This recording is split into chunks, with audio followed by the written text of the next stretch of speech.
Iwe shamba la bibi, kwamba kila mtu anaweza kuja akasema nalolitaka, lipo Tanzania halipo, watu wakajisemea tu.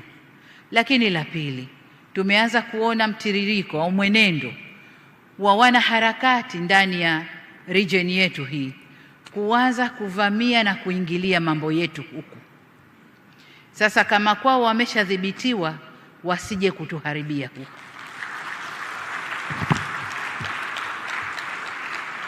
Nimeona klipu kadhaa za kunisema niko bias na nini. Nalofanya ni kulinda nchi yangu na ndio wajibu niliopewa. Kwa hiyo, welcome back to Havana Media. My name is Celestine Wandia. I'll be your host for today, and we will be talking about a development that has sent shockwaves through East Africa and beyond.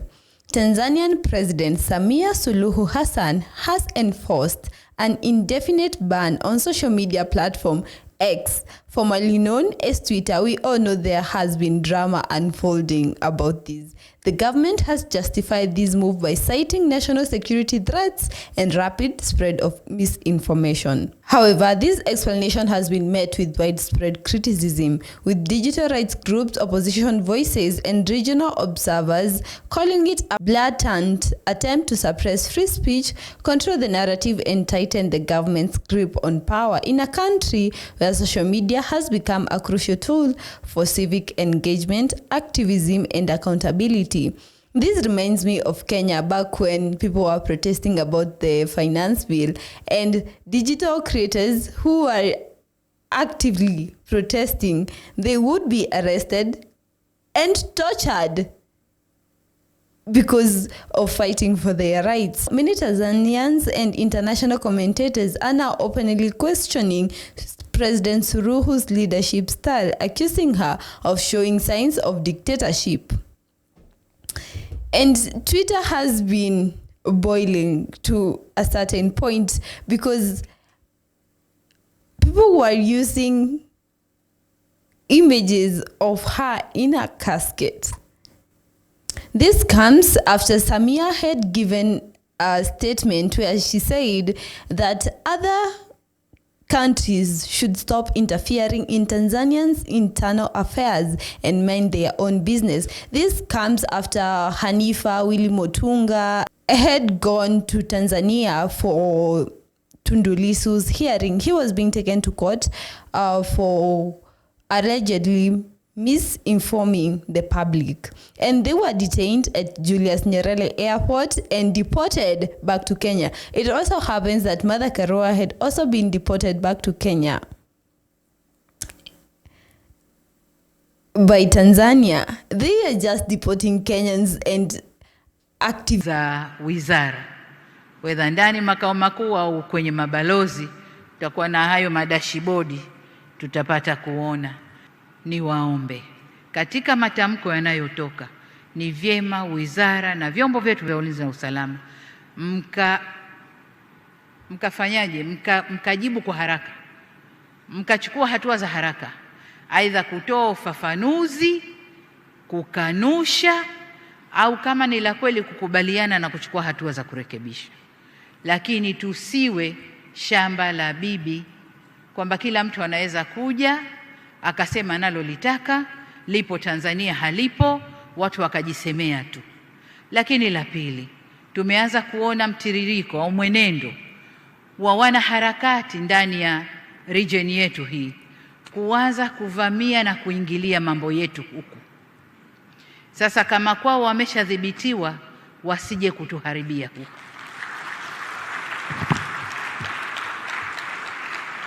Nimeona klipu kadhaa za kunisema niko bias na nini. Nalofanya ni kulinda nchi yangu na ndio wajibu niliopewa. Kwa hiyo, hatutatoa nafasi kwa kiumbe yoyote kuja kutuvurugia hapa, awe yupo ndani au anatoka nje. Hatutatoa hiyo nafasi. They are just deporting Kenyans and activists whenever they feel like. They wake up, they decide, we don't want you here anymore, and they just tell you, you are going back to your country. The situation has escalated dramatically, following also the arrest of high-profile activist Boniface Mwangi, a fearless Kenyan photojournalist and outspoken human rights defender. It's been very difficult because Boni fights for people. If this was anybody, Boni would have been here. And he takes the lead in fighting for people's rights.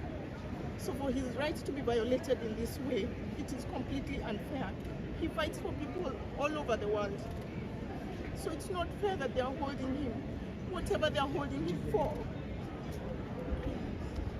It's not fair, it's not right. They need to release him and send him home. Pole sana. Maybe could you? And Agatha Atuhaire, a respected Ugandan journalist and advocate for transparency and media freedom. The pair were reportedly in Tanzania. As you remember, I have said Tundu Lissu was being taken to court and most activists had gone to listen in on the court proceedings. And now these two are missing. It had been rumored on social media that they have been released and they are free. But sources have come forward and say they have not been released and Tanzanian authorities are still holding them. And this has sparked quite a debate on social media asking, what are governments turning into if they think they have the rights to hold people in custody under vague and undisclosed circumstances with no formal charges brought against them and detain them? This is raising alarm bells among human rights organizations and has further intensified scrutiny of Tanzania's crackdown on civil liberties, adding yet another layer of controversy that Kenyans have hacked into the official X account of Tanzanian police force. And there have been a few screenshots that have surfaced online, appearing to show suspicious and unauthorized posts, leading to widespread speculation that this was a digital breach. And people are saying this is symbolic protest against Tanzanian government heavy-handed tactics.